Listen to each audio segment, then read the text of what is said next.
MS Excel 2016 के इस अध्याय में होम टैब में अलाइनमेंट ब्लॉक के अंतर्गत आज आप सीखेंगे wrap text, shrink to fit और मर्ज एंड सेंटर ऑप्शन का उपयोग करना। यहाँ पर हमने एक डेटा तैयार करके रखा है जिसके हेडिंग्स बड़े होने के कारण हमने कॉलम की विड्थ यानी चौड़ाई बढ़ा रखी है, लेकिन इनमें जो वैल्यूज हैं वो इतनी बड़ी नहीं हैं। इस कारण कॉलम में नीचे काफी जगह खाली दिखाई दे रही है। यदि हम कॉलम्स की विड्थ कम करते हैं तो इसमें जो हेडिंग लिखे हैं वो छुप जाएंगे यानी वो कट जाएंगे।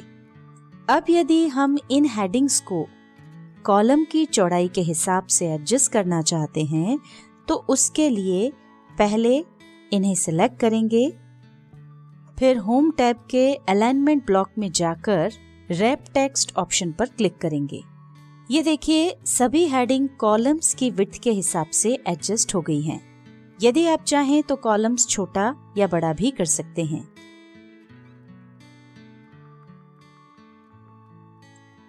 ये हम टेक्स्ट को वापस उसी स्थिति में ले आए हैं जिसमें कि हमारी हेडिंग्स जो हैं वो कट रही हैं। अभी हमने टेक्स्ट को कॉलम में एडजस्ट करने के लिए रैप टेक्स्ट ऑप्शन का उपयोग किया था। इस टेक्स्ट को एडजस्ट करने का एक और तरीका है। उसके लिए हम इन हेडिंग्स को सिलेक्ट कर लेंगे और अलाइनमेंट ब्लॉक में कॉर्नर पर जो छोटा सा एरो बना हुआ है उस पर क्लिक करेंगे। अब यहाँ पर टेक्स्ट कंट्रोल में श्रिंक टू फिट ऑप्शन पर क्लिक करके ओके करेंगे। देखिए जो भी हेडिंग कॉलम की विड्थ से बड़ी थी उनके फॉन्ट साइज कम हो गए हैं और वो उसमें एडजस्ट हो गई हैं। अगर आप कॉलम का साइज बढ़ाते या घटाते हैं तो अपने आप इन हेडिंग का फॉन्ट साइज उसके हिसाब से बढ़ जाएगा या घट जाएगा और इस तरह से वो हेडिंग जो है वो उस कॉलम में एडजस्ट हो जाएगी। इसको हम कंट्रोल Z से वापस नॉर्मल कर देते हैं।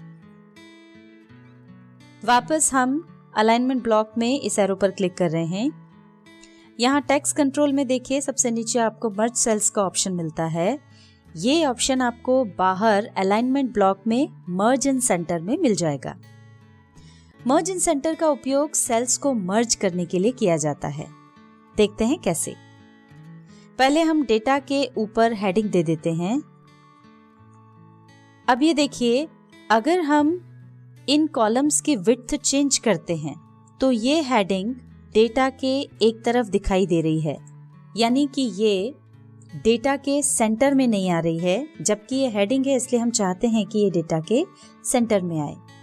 तो उसके लिए हम इन सभी सेल्स को सिलेक्ट कर लेंगे और फिर मर्ज एंड सेंटर ऑप्शन पर क्लिक करेंगे। ये देखिए सारी सेल्स मर्ज हो गई हैं और हेडिंग सेंटर में आ गई है। अब अगर आप किसी भी कॉलम की विड्थ कम या ज्यादा करेंगे तो भी ये हेडिंग सेंटर में ही रहेगी। कॉलम की विड्थ से इसको कोई फर्क नहीं पड़ेगा। अब अगर आपको ये सेल्स अनमर्ज करना हो तो वापस मर्ज एंड सेंटर ऑप्शन में जाकर के अनमर्ज सेल्स पर क्लिक कर दें। ये देखिए वापस से ये सेल्स अनमर्ज हो गई हैं और हमने जो हेडिंग डाली थी वो पहली सेल में आ गई है। अभी हमने आपको मर्ज एंड सेंटर और अनमर्ज सेल्स ये दो ऑप्शंस बताए। अब इसमें दो ऑप्शंस और बचते हैं, मर्ज अक्रॉस और मर्ज सेल्स। हम आपको ये भी बता देते हैं ताकि आप इनका अंतर समझ सकें। इस डेटा के नीचे हमने ये सीरियल नंबर्स डाले हैं 1 2 3 4। इनको हम मर्ज करके देखते हैं। जितने कॉलम्स तक हमको मर्ज करना है हम उनको सिलेक्ट कर लेंगे।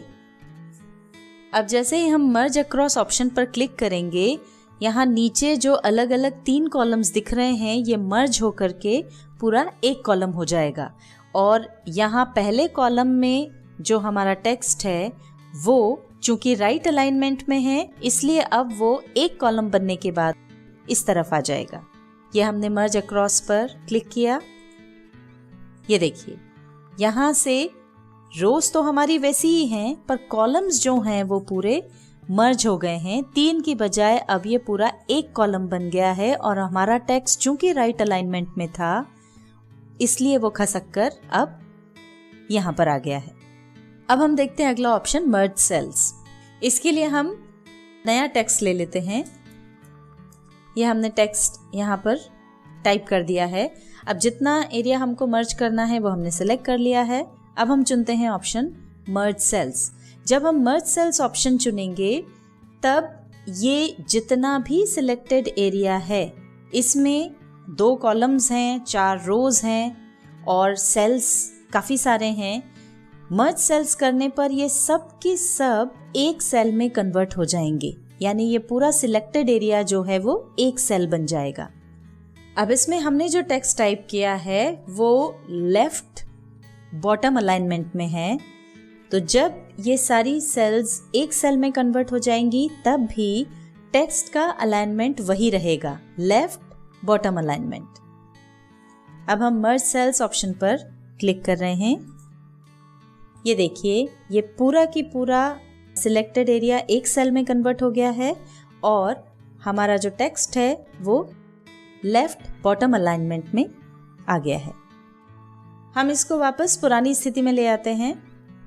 अब हम देखते हैं कि मर्ज इन सेंटर ऑप्शन जब हम यूज करते हैं तो इसमें क्या अंतर आता है।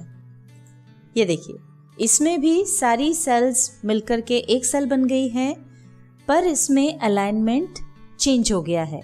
पहले जो हमारे टेक्स्ट का अलाइनमेंट था वो लेफ्ट अलाइनमेंट था, अब ये सेंटर में आ गया है। और चूंकि ये बॉटम अलाइनमेंट था इसलिए ये बॉटम में है।